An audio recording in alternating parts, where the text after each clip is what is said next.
पंडित कह रहा है अगर औरत सिर्फ पर्दे को फॉलो कर ले, सिर्फ पर्दे को, तो इज्जत की हिफाजत। लेकिन हम इसी को नहीं करते। मत करो फॉलो, इसका नुकसान भी तुम्ही को होगा, समझ लें आप। मत करो फॉलो, इसका नुकसान भी होगा। मेरे भाइयों, मुस्तफ़ा का तरीका लाजवाब है। कहीं भी चले जाओ लेकिन लौट के फिर मुस्तफ़ा का तरीका लाजवाब है। बेशक दुनिया के तरीके पुराने हैं, आए मार्केट में बड़ी तेजी से तरक्की की उन तरीकों ने, मगर फिर पुराने। नौजवानों बैठो, तुम्हारे दिल की बात कह रहा हूँ। 15 साल पहले, 20 साल पहले, 15 साल पहले तकरीबन एक बालों का कटिंग चला था। वो यहाँ को दोनों तरफ को बाल लटके हुए कुत्ते की तरह, तेरे नाम चला था, नहीं चला था। लेकिन वो कट अगर कोई आज नौजवान लेके आए तो लोग हंसेंगे, बड़ा पुराना हो गया ये तो। अब तो ये चल रहा है रगड़ने वाला, चारों तरफ से रगड़वाओ, बिल्कुल बीच में तंदूर रख के घूमो, है ना, ऐसे ऐसे चारों तरफ से बिल्कुल रगड़ा हुआ और बीच में एकदम रखा घोड़े की तरह, ऐसे, है ना। अब वो पुराना हो गया ना। ये दुनिया के तरीके हैं, आते हैं पुराने हो जाते हैं। मुस्तफा का तरीका पुराना नहीं होता, जमाने की जरूरत बन जाता है। मेरे नबी का तरीका हर जमाने की जरूरत है। मेरे नबी का तरीका हर जमाने की जरूरत है, हर जमाने की। एक डॉक्टर का ये कहना था कि मिट्टी के बर्तन में खाओ, बीमारी से दूर रहोगे। मैंने कहा ये फैशन तेरा नहीं है, ये फैशन मदीने वाले मुस्तफा का। वाह वाह, सुभान अल्लाह, सुभान अल्लाह, सुभान अल्लाह। बता रहा है मेरे नबी ने 14 साल पहले खा के बता दिया। कहने लगा उस वक्त गरीबी थी, मन के ओ बेवकूफ, तू यही तो नहीं जानता अगर नबी ठोकर मारे ना तो पहाड़ सोने का बन जाए। सुभान अल्लाह, गरीबी की बात कर रहा है। अगर नबी चाहते सोना चांदी के बर्तन में खाना खा लेते, अगर वो चाहते ठोकर मारते सोने चांदी के पहाड़ बन जाते, बर्तन बन जाते। गरीबी किसकी बात कर रहा तू? अरे सुन, जिसके घर के बच्चों के झूले जिब्रील अमीन झुलाए उन्हें गरीब बता रहा। सुभान अल्लाह, सुभान अल्लाह, बहुत अच्छा जी मामला है।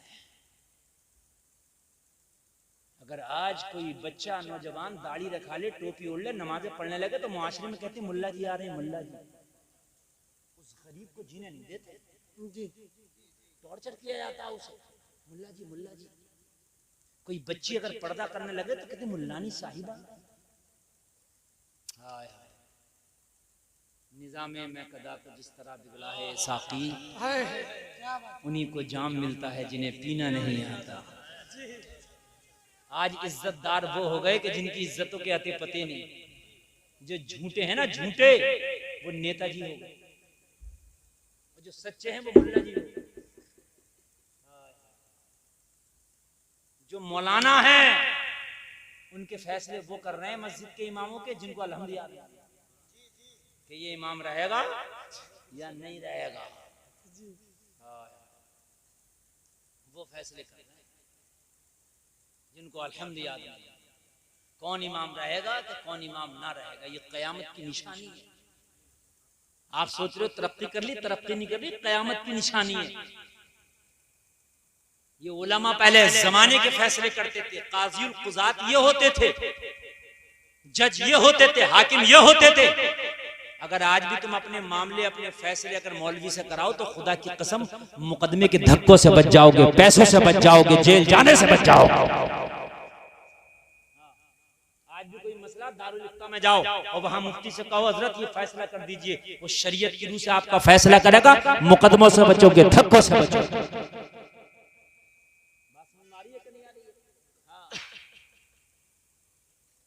मगर भाई क्या करें, हमने तो शरीयत को बिल्कुल पीछे डाल दिया, बिल्कुल पीछे, बिल्कुल पीछे कर दिया। और फिर हम कहते हैं कि शरीयत मिटने नहीं देंगे, और तू मिटने नहीं देगा, तुझसे बड़ा मिटाने वाला कौन? तू ना मिटने देगा, झूठे, तुझसे बड़ा कौन मिटा रहा? तू शरीयत पे अमल तो कर ले। मैं खुदा की कसम खा के कहता हूँ, जब एक मोइनुद्दीन को हिंदुस्तान में कोई ना मिटा सका, वाह वाह वाह, सुभान अल्लाह, एक मुइनुद्दीन को तन्हा चैलेंज करके आया था, तन्हा। न तख्त है, न ताज है, न फौज है, न सिपा है, न तलवार है, न तीर है, न तोप है, न गोला है, न बारूद है, कुछ नहीं। आया था, मालूम है शान क्या थी? आने की शान ये थी, हाथ में तस्बीह लेके आया, बगल में मुसल्ला लेके आया, लब पे जारी अल्लाह अल्लाह लेके आया। नारे तकबीर, नारे रिसालत, ख्वाजा का हिंदुस्तान, मसलके आला हजरत, नारे तकबीर। अब बस मैं अपने टॉपिक पे बहुत जल्दी आ रहा हूँ, इसलिए कि इस तरीके की अगर मैं गुफ्तगू करता रहा 2 घंटे हो जाएंगे मेरी तमहीद में ही, तवज्जो कीजिए, पता नहीं चलेगा। नबी की सीरत लाजवाब है, जिंदगी गुजारो नबी की सीरत पर, हालात के ऊपर मत जाओ कि हालात खराब है, हालात खराब है। तू हालात खराब है शराबे पी ले, तू हालात खराब है जुआ खेल ले, तू हालात खराब है दलालियां कर ले, हालात खराब है सट्टे खेल ले। तेरे हालात सट्टे खेलने के हैं, जुआ खेल के हालात अच्छा होंगे? अगर हालात खराब है यार, अगर किसी की तबीयत खराब है तो एक बात बताओ, किसी को खांसी हो रही है तो खांसी में उसको बर्फ खिलाओगे तो खांसी अच्छी होगी, गर्म चीज खिलाओगे तो अच्छी होगी? यार गर्म चीज खिलाओ ना, अंडा खिलाओ, खांसी है नारियल भून के खिलाओ, मेरी बात सही है कि नहीं?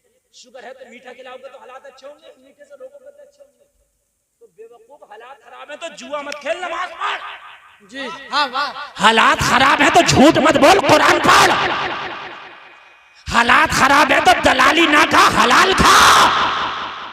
बेशक बेशक, तभी तो हालात अच्छे होंगे। अब अगर तू हराम खागा तो हालात बिगड़ेंगे नहीं सुधरेंगे, और बिगड़ेंगे। आग पे बैठ के बरूद से खेल रहे हैं, हालात खराब है और हराम काम कर रहे हैं, और फिर कह रहे हैं हालात खराब है और ज्यादा खराब हो जाएंगे। मेरे भाइयों, हालात जब सही होंगे, सुन, इतने बुरे अभी हालात नहीं आए जितने बुरे मक्का में हालात थे। मक्का के लोगों ने कहा था खबरदार किसी को कलमा नहीं पढ़ने देंगे। जब 39 लोग कलमा पढ़ लिए थे ना, 39, तवज्जो करना, तवज्जो, नींद तो नहीं आ रही है? 36 घंटे का लगातार सफर किए हुए हैं और सोया नहीं। कुछ लोग तो खाली बताने के लिए कहते हैं ना, हकीकत बता रहा हूं।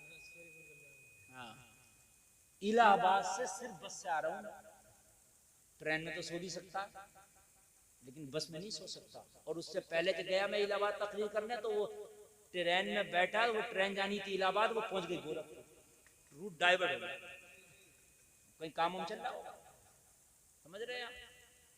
तो मैं थका हुआ आपसे ज्यादा हूँ, लेकिन आप बहुत अच्छा सुनने, बड़ी मेहनत से आपने जलसा किया, इसलिए मैं चाहता हूँ कि जलसे के बाद में चाहे 10 लोग तौबा करें, मगर तौबा करना चाहिए। जलसे के बाद में चाहे 4 नमाजी बनना चाहिए। जलसे के बाद में चाहे 4 बच्चियां कनीज़े फातिमा बनने की कसम खाएं, मगर होना चाहिए, है ना?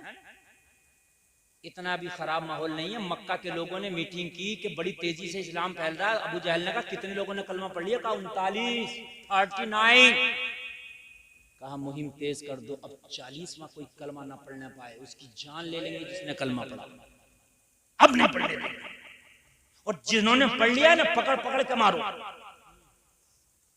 बिलाल को पकड़ के उसके सीने पे भारी पत्थर रखा गया। आपको शायद तारीख मालूम ना हो, इस्लाम के चाहने वाले चंद थे, मुट्ठी भर लोग थे। गरीबों में इस्लाम था, कमजोरों में इस्लाम था। हजरत बिलाल खरीदे हुए उमैया के गुलाम है। लोग जब कलमा पढ़ लिया तो इतना जुल्म किया जाता कि हजरत बिलाल के पैर बांध दिए जाते, हजरत बिलाल के हाथ बांध दिए जाते, सीने पे पत्थर रखा जाता। तारीख में आता इतना कोड़ा मारा जाता कि बिलाल का काला जिस्म सफेद, अंदर की चर्बी नजर आने लगती। इतना मारा जाता, इतना मारा जाता। बिलाल से कहा जाता अब तो कलमा पढ़ना छोड़ दे। बिलाल का ईमान कहता उमैया कान खोल के सुन ले, वो कोई और होगा जो अपना ईमान दे देगा, नबी का चाहने वाला नबी पे जान दे देगा। हालात खराब है उमैया, मैं मानता हूँ, लेकिन कलमा पढ़ने से मुझे बाज नहीं रख सकते। हालात खराब है मैं मानता हूँ, मगर मुस्तफा की गुलामी से दूर नहीं रखा जाता। ये जान क्या, अगर ऐसी हजारों जाने भी हो और एक एक करके उमैया ले ले तो बिलाल मुस्कुरा कर दे देगा, मगर नबी के कलमे से पीछे नहीं हटेगा। बेशक बेशक। तुम कहते हो हालात खराब है, कि इतने खराब तो नहीं है ना अभी हालात। उसके बाद में मालूम है क्या हुआ? बिलाल रोते तन्हाई में, मौला वो दिन कब आएगा कि तेरा बिलाल खुल के नमाज पढ़ेगा। मौला वो जमाना कब आएगा कि तेरा बिलाल खुल के अजाने पड़ेगा। मौला वो दौर कब आएगा कि तेरा बिलाल खुल के मक्का की गलियों में कलमे की सदाएं बुलंद करेगा। वो कब आएगा? तरसते थे। ये तो कलमा भी पढ़ते ना तो छिप के पढ़ते। बिलाल ने कलमा पढ़ लिया, बहुत दिन तक तो पता ही नहीं था कि बिलाल ने कलमा पढ़ लिया। खुद उमैया को नहीं पता था कि कलमा पढ़ लिया। एक सहाबी है, गालिबन उनका नाम अम्मार बिन यासिर या यासिर बिन अम्मार ऐसे नाम है। उन्होंने कलमा पढ़ लिया, उसको सब कोड़े से मारा। उमैया भी, अबू जहल भी, ये सब मारा, इतना मारा कि ये बेहोश हो गए। उस वक्त बिलाल जवान थे और उमैया के गुलाम तो कलमा पढ़ लिया था, मगर पता किसी को नहीं था। बिलाल के हाथ में कोड़ा देके उमैया ने कहा, मैं मारते मारते थक गया, तू मार। बिलाल कलमा पढ़ लिया था, मगर पता किसी को नहीं था। तो उमैया सोच रहा मेरा गुलाम है, मैं थक गया, ये मारेगा। जो सहाबी को मारा जा रहा था कहा, अब कोई कलमा नहीं पढ़ेगा। ऐलान कर दिया गया, अगर किसी ने कलमा पढ़ लिया तो उसका बाइकआउट कर दिया जाएगा, मारा जाएगा, खाल खींची जाएगी। बहुत दिन तक किसी ने कलमा नहीं पढ़ा। बहुत दिन तक किसी ने इधर से कलमा पढ़ने वाले दुआएं कर रहे थे बिलाल जैसे, मौला वो दिन कब आएगा कि तेरा बिलाल खुल खुल के अज़ाने पड़ेगा। बेशक बेशक। मौला वो दिन कब आएगा कि तेरा बिलाल हरम काबा में खड़े होके कलमा पढ़ेगा। मौला वो दिन कब आएगा कि तेरा बिलाल छिप के नहीं बल्कि सामने खुल के नमाजें पढ़ेगा। हाय हाय, एक दिन इन नबी के गुलामों की दुआएं रंग लाई। सुभान अल्लाह।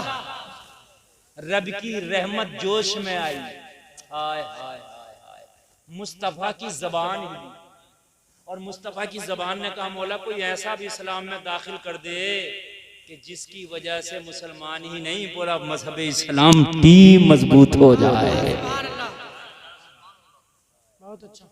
39 का 40वां नहीं होने देंगे। नबी ने दुआ कर दी, बिलाल की दुआएं हो रही हैं। हाय हाय, एक दिन मक्के की गली में उमर निकले। किसी ने कहा, उमर कहाँ जा रहे हो? कहा, पता नहीं है, मीटिंग हो गई है मक्का में, अब किसी को कलमा नहीं पढ़ने देना। ये उस टीम का हिस्सा थे, जो टीम थी इस्लाम रोको, उस टीम का कौन थे ये हिस्सा? कौन थे इस टीम का ये?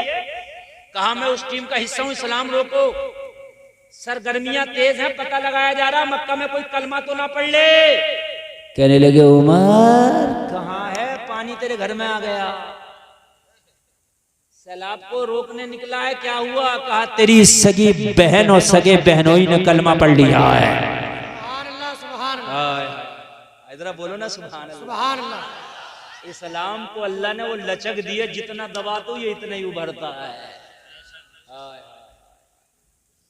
का मेरी बहन सईद इब्ने ज़ैद जो अशराए मुबशरा में है, जो 10 सहाबा हैं जिनमें मेरे नबी ने जिनको बशारत दी जन्नत की, सईद इब्ने ज़ैद वो इनके सगे बहनोई हैं, हजरत उमर के सगे चाचा के बेटे भी। सईद इब्ने ज़ैद कलमा पढ़ लिए, तलवार लेके बहन के घर में, बहन कुरान की तिलावत कर रही है। सुभान अल्लाह। बहन क्या कर रही है? कुरान की तिलावत। उमर ने सुन ली वो तिलावत। बहन ने उमर को देखा, कुरान का जो नुस्खा था वो छिपा के रख दिया। उमर आया, क्या कर रही थी? कहा, उमर तेरे मतलब की चीज नहीं है। कहा, बता। बहन ने नहीं बताया, इतना मारा, इतना मारा, इतना मारा, जख्मी कर दिया। कहा, बहन तू मेरे डर के मारे कांपती थी, बोलती नहीं थी, आज उमर की आंख में आंख डाल के बात कर रही है, इतना निडर किसने कर दिया? कहने लगी, उमर मैं अब तुझसे नहीं डरती, मैं उससे डरती हूँ जिसने तुझे भी पैदा किया है। मैं पहले डरती थी, अब नहीं डरती, मैं उस खुदा से डरती हूँ। कहना, वो खुदा कौन है? वही है जिसका मैं कलाम पढ़ रही हूँ। बेशक बेशक। उसी का तो कलाम है। उमर ने कहा, मुझे तो दिखा जिसने इतना निडर। जिस कलाम ने तुझे इतना निडर कर दिया, जिस कुरान ने तुझे इतना निडर कर दिया, फिर उस खुदा के मानने वाले कितने निडर होंगे। कहने लगे अल्लाह, लोगों जरा गौर करो, वो कुरान का नुस्खा उमर के हाथ में दिया गया। तारीख में आता है उमर ने जब कुरान पढ़ा, कुरान पढ़ा, लौ अंज़लना हाज़ल कुरान अला जबलिन लरअयता खाशिअम मुतसद्दिअन मिन खशियतिल्लाह। जिसका मफहूम ये है कि अगर हम कुरान को पहाड़ पर नाजिल कर देते तो अल्लाह की खौफ की वजह से पहाड़ रेजा रेजा हो जाता। उमर ने पढ़ा, लोग उमर का बयान है कांपने लगे।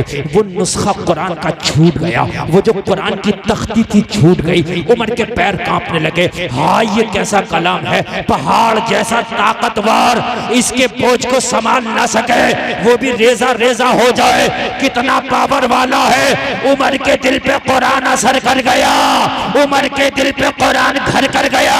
उमर ने चंद आयतें पढ़ी। उमर कहने लगा, बहन जब कुरान इतना लाजवाब है तो जिसका ये कलाम है वो खुदा कितना लाजवाब होगा।